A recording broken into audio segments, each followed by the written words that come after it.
Welcome to the channel, everybody. In today's video, I'm going to show you how I make super easy, simple, cheap, homemade hillbilly redneck wine. This is a super easy, super simple recipe using only a couple of ingredients that you can do right in your kitchen with no equipment. Hey everybody, in today's video, we're making homemade wine. Whether you're looking for an alternative to expensive store-bought wine and are looking for a frugal, cheap alternative, or maybe you just want to store up a little bit of alcohol for bartering purposes. You know what they say, for the coming struggle, ammunition, food, alcohol. 3 great things to use for bartering.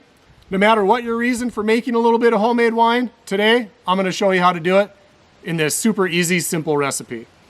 All that you need for your homemade hillbilly wine is a little bit of grape juice, or you can actually use other juices too. The key is you want it to be 100% juice. So on this particular jar that I got for $2.98, the ingredients are grape juice, citric acid, ascorbic acid, which is vitamin C. 3 ingredients. So if you're seeing recipe labels with high fructose corn syrup, carrot juice, things like that, stay away from that. You want the purest form of grape juice that you can find. This type of juice comes in a 2-quart bottle, but we're actually going to take a little bit out in order to make room for our sugar and yeast. So without further delay, let's make some homemade wine. The first thing we're going to do in order to make room for our fermentation vessel, aka the juice bottle, is to pour off 2 cups of the juice. We're just going to set that aside for a little treat later. In this super easy recipe, just remember 2, 1, and 1/4. You remove 2 cups of juice, add in 1 cup of sugar, and 1/4 teaspoon of bread yeast. Some of you watching this video are probably going to say, well, that's not wine yeast. You can't use that. That's for making bread. Well, you certainly can. I'm sure wine yeast probably has some benefits, but not everybody has access to that. Everybody can go to Aldi's or Walmart and buy bread yeast.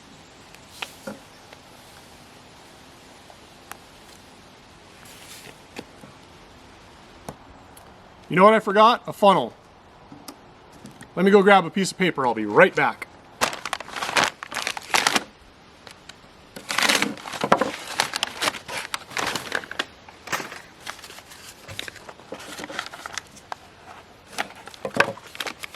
All right, we've got our little make-do funnel here. Sometimes you just gotta improvise, adapt, and overcome.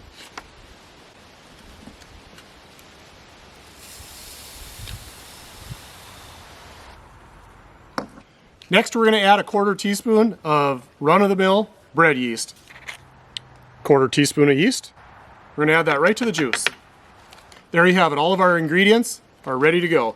But what we want to do is we want to mix all that sugar and all that yeast up super good until all that sugar is dissolved and assimilated into the grape juice.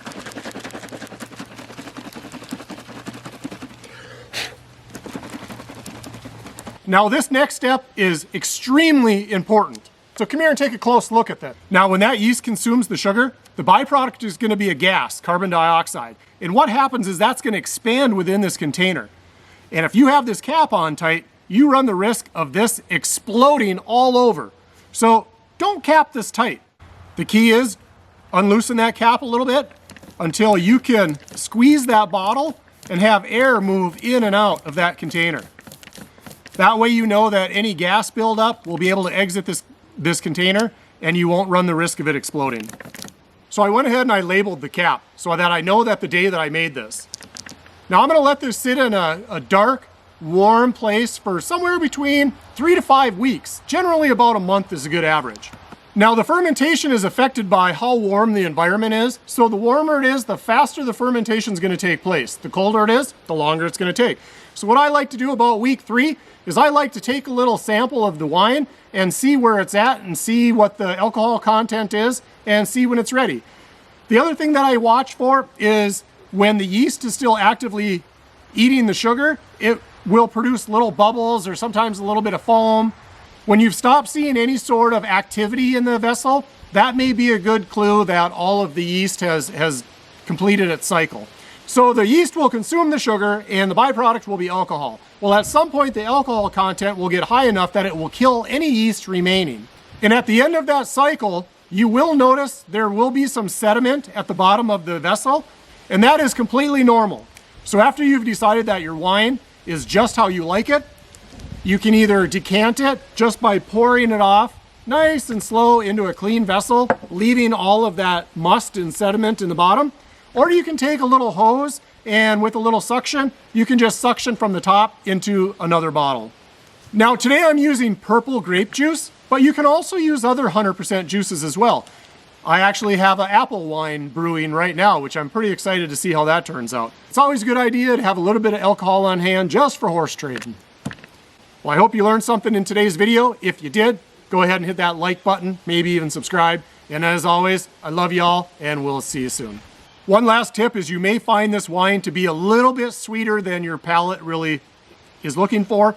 If that is the case, just lessen the amount of sugar that you use in your next recipe.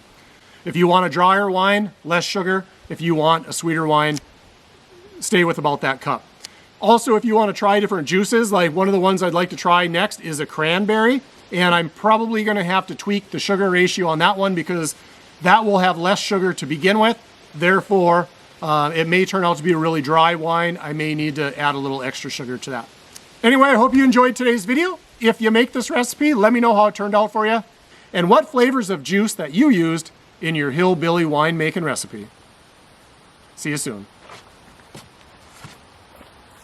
So it's been 2 days since I made this batch, and it's been in the cabin where it's been pretty warm.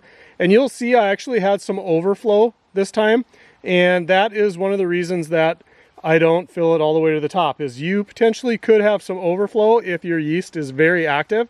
Just another tip, put it on a plate or somewhere that you don't care if it over leaks.